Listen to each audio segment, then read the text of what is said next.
Merdam hükümet häzirki wagtda kim alyp gitdi?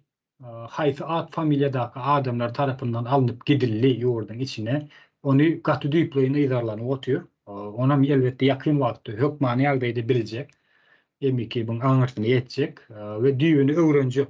Sebäbi şu alyp giden adamlaryň öz şu sistemanyň öz içindäki adamlar häzirki wagtda ertesi gün